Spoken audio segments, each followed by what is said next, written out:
कर्पूरी जी को भारत रत्न मिलना बहुत अच्छी बात है, ते रहे। लेकिन ये सब बातें चुनाव के 1 महीने 2 महीने पहले इसलिए की जाती हैं कि लोग अपने 5 साल की समस्याओं को भूलकर इसी में आकर बहकर फिर वही गलती करके वैसे ही इनकार नहीं कर सकता है कि पूरे देश में सबसे गरीब, सबसे पिछड़ा, भुखमरी, बेरोजगारी वाला राज्य बिहार है।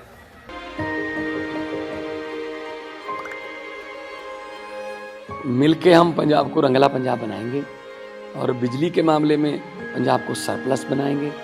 24 घंटे बिजली रहिंदी है जी, कोई दिक्कत नहीं बिजली दी सानू। गरीबां दा जिउण दा स्तर जिहड़ा जीवन ਉੱਚਾ ਪੱਧਰ ਦਾ ਕਿਵੇਂ ਚੱਕ ਸਕਦੇ ਹਾਂ, ਇਹ ਸਾਡੀਆਂ ਪ੍ਰਾਇੋਰਟੀਜ਼ ਨੇ। ਮੇਰੇ ਤੇ ਯਕੀਨ ਤੁਸੀਂ ਕੀਤਾ ਤਾਂ ਯਕੀਨ ਰੱਖਿਓ, ਮੈਂ ਤੁਹਾਡਾ ਯਕੀਨ ਕਦੇ ਟੁੱਟਣ ਨਹੀਂ ਦਊਂਗਾ। बिहार के पूर्व मुख्यमंत्री और पिछड़ों के मसीहा जननायक कर्पूरी ठाकुर को भारत रत्न देने की घोषणा के बाद सियासत तेज हो गई है, जिसे लेकर जन सुराज पदयात्रा के सूत्रधार प्रशांत किशोर ने कहा, कर्पूरी जी को भारत रत्न मिलना बहुत अच्छी और स्वागत योग्य बातें। इसकी बिहार और देश में बहुत लंबे समय से मांग की जा रही थी, लेकिन ये सब बातें चुनाव के 1 से 2 महीने पहले इसलिए की जाती हैं ताकि लोग अपनी 5 साल की समस्या को भूलकर दोबारा इन्हीं सब बातों में आकर फिर से वही गलती कर दें और उन्हें ही वोट करें। बिहार के लोगों को एक बात जो मैं कहना चाहता हूं वो ये कि अगर लोग लगातार ऐसे ही गलती करेंगे तो बिहार में लोगों की हालत वैसे ही बनी रहेगी जैसे आज है। बिहार ने हर नेता का शासन देखा है, चाहे वो लालू जी का शासन हो, मोदी जी का हो या फिर नीतीश कुमार का। पिछले 10 बरस से मोदी जी शासन में हैं, इससे बिहार में बेरोजगारी में क्या कमी आई? इससे पहले जब बिहार में यूपीए की सरकार थी तब भी बिहार का यही हाल था। ये बात ही बेईमानी है कि किसने बिहार का भला किया और किसकी वजह से बिहार का नुकसान। जितने भी दल व नेता बिहार में रह रहे हैं, उन्होंने जो काम किया या करने का दावा कर रहे हैं, उनके विकास कार्यों को सही मान लें तो भी इससे कोई इनकार नहीं कर सकता है कि बिहार देश में सबसे पिछड़ा व गरीब राज्य है। कर्पूरी जी को भारत रत्न मिलना बहुत अच्छी बात है, स्वागत योग्य बात है। वर्षों से इसकी डिमांड लोग करते रहे। लेकिन ये सब बातें चुनाव के 1 महीने 2 महीने पहले इसलिए की जाती हैं कि लोग अपने 5 साल की समस्याओं को भूलकर इसी में आकर बहकर फिर वही गलती करके वैसे ही वोट कर दें। आपका कहना है लोग तो फिर वही बात करेंगे। अगर लोग फिर वैसे ही करते रहेंगे तो उनकी स्थिति भी वैसी ही बनी रहेगी जैसे पहले से है। ऐसा तो है नहीं कि बिहार ने लालू जी का शासन नहीं देखा, कि नीतीश का नहीं देखा, कि मोदी का नहीं देखा। भाई 10 वर्ष से मोदी जी प्रधानमंत्री तो हैं ही, उससे बिहार में बेरोजगारी तो खत्म हुई नहीं, उससे कोई बिहार से पलायन रुका नहीं।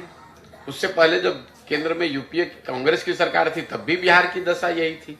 हम लोग तो इस अभियान में रोज ये बात कह रहे हैं कि ये बात ही बेमानी है कि किसने बिहार का भला किया, किसकी वजह से बिहार का नुकसान हुआ।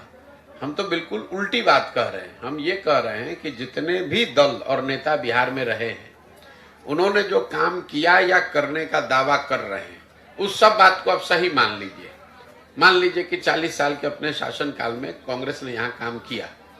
ये भी मान लीजिए कि 15 साल लालू जी के राज में बिहार में जो गरीब, वंचित, पिछड़ा था उसको आवाज मिल गई। यही तो दावा कर रहे हैं, मान लीजिए इस बात को।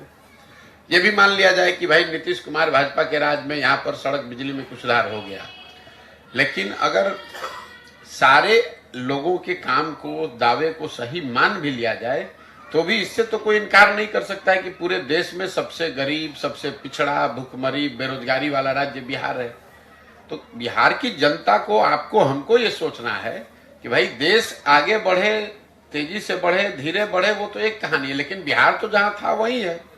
आपके बच्चे 20 वर्ष पहले भी जा रहे थे मजदूरी करने, 20 वर्ष पहले वो पंजाब और हरियाणा जा रहे थे, आजकल वो तमिलनाडु और तेलंगाना में जा रहे हैं, गुजरात में जा रहे हैं नौकरी करने। फर्क इतना ही पड़ा है।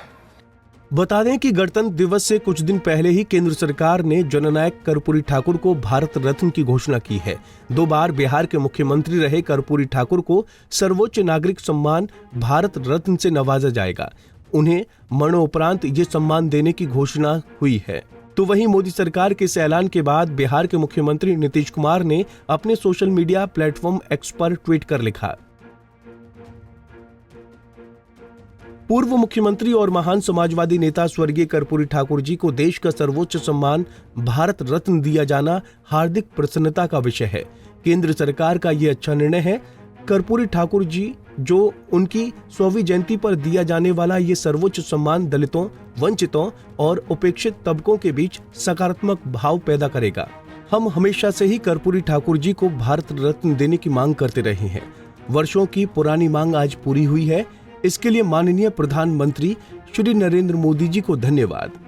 पंजाब केसरी टीवी के लिए पटना से अभिषेक कुमार सिंह की रिपोर्ट। हमसे जुड़े रहने के लिए हमारे YouTube चैनल को सब्सक्राइब करें और नई वीडियो की नोटिफिकेशन के लिए बेल आइकॉन को दबाएं।